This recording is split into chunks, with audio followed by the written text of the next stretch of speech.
All right. The pang of school abduction ravaging Nigeria has hit the north-central states of Kogi, and the government is mounting a quick response. Governor Usman Ahmed Ododo has vowed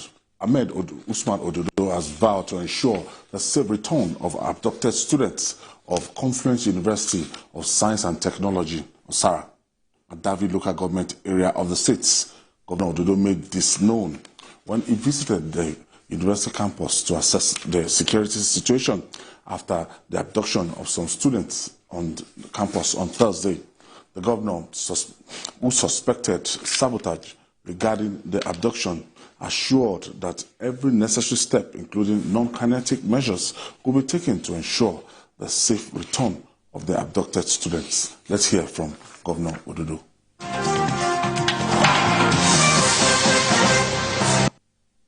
I'm here to see things for myself and to assess the situation, and also to review the ongoing operation that is going on to ensure that our students are rescued safely.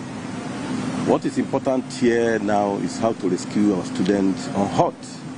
And by the special grace of God, we have a lot of information at our disposal that we cannot give out. Secondly, I want to commend the security agencies, our local vigilante, the hunters and the conventional security operative for their efforts so far. They have shown gallantry and professionalism. Let me assure you that those that are behind it will be brought to book. From what we have seen just now, you can see there are internal sabotage. We have CCTV cameras everywhere, even in the classrooms. But to my dismay, to my surprise, most of the cameras in the classroom were disconnected. We cannot even assess what happened prior to that unfortunate incident. But I urge each and every one of us to work with the security agents to volunteer credible intelligence that will make it impossible for anyone to carry out their nefarious activities in Kogi State. Today we seem to have an update on the Kogi abduction. Yes. This morning we received reports that a good number of the abducted students have been rescued. The governor served special praise for operatives of the DSS, as well as hunters and vigilantes who, in a coordinated operation, went after these bandits and ensured the rescue of a good number of the students. At this time, we do not even know how many, but they are saying that a good number of them have been rescued. So it's something to be happy about. I know that school, and I've always said that that school, in my view, is the best achievement of the former governor, because to build a school from the scratch with hostels and everything, these days they usually don't build hostels, they just it's capital intensive. Yes. So, but you know, it's just like the fear that we had about Federal University of Lokoja, with the forests literally surrounding the school, with no fence, and without a perimeter fence. Of course, Federal University of Lokoja, the VC refused to let the students come and use the hostel.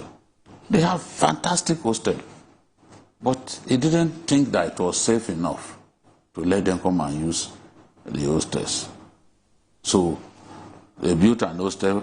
They built hostels for them, male and female, just to be sure that these children or these students will be safe. They didn't allow them to come and use the hostels. My fear is that once this is the first time I'm reading about kidnapping of students in Kogi State. I know that Kogi has a good number of terrorists and bandits. Even the Ansaru faction of Boko Haram is believed to have its base inside Kogi State, between Lokoja and one of the satellite towns of FCT. And they've been very active in those border communities, as Abaji, even some parts of Nasarawa State, that border Kogi State. So this didn't come to me as a surprise. I just want to urge the governor and the security agencies to work harder to protect students, because this incident is a very bad one. And what it means is that some of the students won't feel like returning. It's just a natural thing. Some of them won't feel like returning, because what is the guarantee that it can happen again? So we have to do our best to protect our students, and whatever we can do to complement the efforts of the conventional security agencies, the state government has to do it. Sure. That's why many of us believe that state police may be what we need. But state police, just as the governor of Kaduna said, without arming them with the kind of arms that the enemy is carrying, is like sentencing those vigilante people to death. But we have to protect them. They have to carry the guns. Sure. So the law must not just back state police, but must back them to be able to carry the assault weapons that will enable them defend themselves and even protect us. And when you look at it, and you just see that once this begins, it's like a trend now. This is Kogi State now, and according to the this is the first time we are hearing this about Kogi States, and it might just be a pattern that might not stop. I mean, he's just spot on there. The crime is festering. I mean, it's no longer, I mean, before it was Chibok that debuted that industrial scale kidnapping. From there to Niger State and Kaduna, and now it's getting close home to the FCT. It just goes to tell you that our schools need attention. We need to pay more than passing attention to our schools, because most of them are like sitting duck. You know, you cited university or a higher institution or whatever institution, you know, close proximity with forests, ungoverned spaces. Dense forests. Dense forests. And you don't think, you never imagined that you're going to put adequate security measures, list of which have been the perimeter fencing. How do you want that to happen?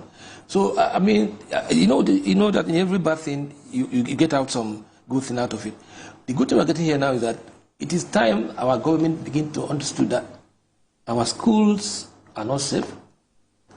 The crime is not ending. In fact, the perpetrators they're just starting. Because if they could, you know, get close to Lokoja here, where you have, you know, I mean, it's just goes to show that anywhere is vulnerable. In this FCT we have here is vulnerable, and across other parts of the country.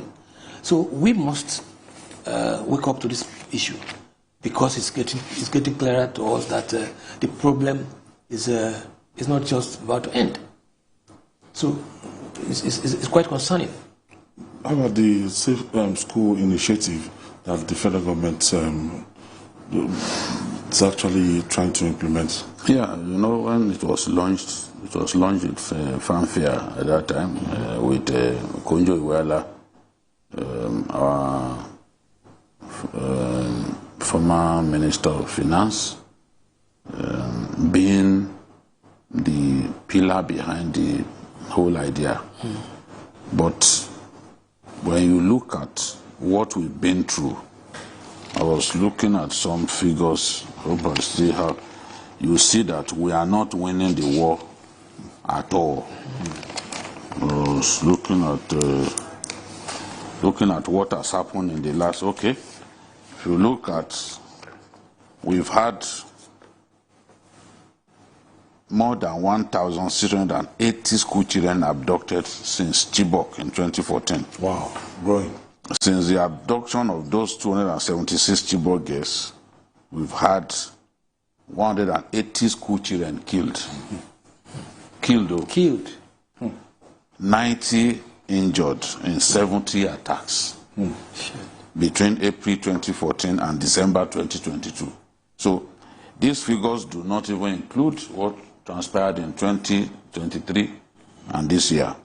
Then about 60 school staff have been kidnapped, 14 of them killed, and 25 school buildings destroyed. So we are at war with these people. Whether we admit it or not, we are at war. And what I always say to my friends in the military is, if we want to fight these people, let's know that we have declared an all-out war, not a piecemeal approach, because it will not lead us anywhere. If we want to fight these guys, let's tell ourselves that, okay, across the contiguous states, we are launching a military campaign. And we'll tell our people that, look, this military campaign will last so number of months, based on the planning and the strategy in place. So we have to defeat banditry. These guys, they are not joking with us. And the bandit, unlike Boko Haram, is not prepared to die. He's in it to make money. There is a big distinction between them. Where ideology is involved, where someone thinks, okay, I'm doing it for religion. You know, it's a different thing. If he dies, he thinks that he's going to Aljana. But the one doing it simply to make money, he's not prepared to die. He wants to be able to come back the next day and hit other targets. That is where they are different. That is where they are different. That's why I don't call them terrorists. This is pure criminality for the sake of money. There's no ideology involved. So we have to be very decisive. What is our plan? We need to take a second look at the Safe School project. What is it that we are not doing right? How can we ensure that our students are a lot safer? Because the way it is now, it's like they can attack any school and they will succeed. True. We should not make it that easy for them to be attacking schools. They are attacking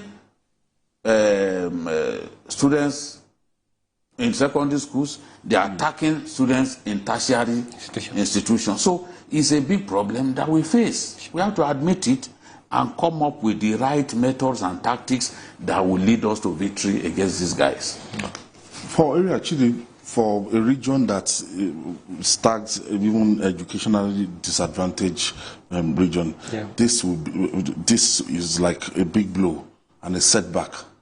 People that they are trying to encourage the number of school enrollments to show it up, but with insecurity and it is a big setback. It is a big setback. Look at the figures that we just listened to. I mean, the Kano State government told us that about 200,000 students, dropped out of school out of fear of insecurity. And look, like I was saying, even with that idea of merging schools, you might end up getting even far more reduction in school enrollment because the fear is already there.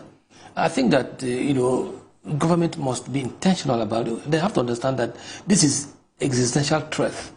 Our country is under serious threat because any attack on our education is actually an attack on our future. And in the north, northern part of the country, where these attacks are even much more pronounced, have already been have that issue of low school enrollment. Now you're adding this problem into that. So I think that this time around, I have not always agreed that the only thing we need to do is the military kinetic approach. I believe that we have to take a holistic look at the situation to understand that there are root causes. Why is it that every now and then you hear that the military, maybe the Air Force have done their airstrike, and the number of hundreds of bandits were taken out. Then the next day, We heard about hundreds or 300 are coming from. So it means that there is a seamless, there's a, almost uncontrolled number of people getting conscripted on a daily basis. Yes. You need to ask yourself, what makes it possible that such number of people are thinking along the line? So let's not just think about what the bandits and terrorists are doing. Let's also think about what they are saying. What are they communicating? What is actually driving this conscription? Is it the economic, like Dorothy said in banditry, that's more like economic plunderers for the bandits. Then you have the ones who are driven by ideology. But the critical issue we have right now is those economic plunderers who want to stay alive, just like you said. They want to stay alive to do more harm tomorrow. So you see that they become much more still in their plans, and they become much more devastating in their execution. The governor said something that the CCTVs were not on. Disabled. Look at that. What will have prompted that? Tampered with. Who lead insider, some insiders. That's why it was talking about sabotage. Yes. These things happen. Even the armed forces, a lot of their men have been arrested for conspiring with bandits. So what is making it possible for people What's going on? What's going on? What is making them so attractive for people to really want to take to crime? Is it the way our leaders are going about leading us? Such that, you see somebody... People are losing hope. Losing hope that one particular governor was accused of looting about 80 billion naira. The other was accused about 70 billion naira. Then the other one... They need to prove those ones. So we've had such big figures in the past. And people are allowed to notice. And people cannot feed. So when they see all this happening on daily basis, they are tempted to say, look, we can't just stay there. Let us be part of the whole system. So that's where we are today. All right, moving on now. Economic expert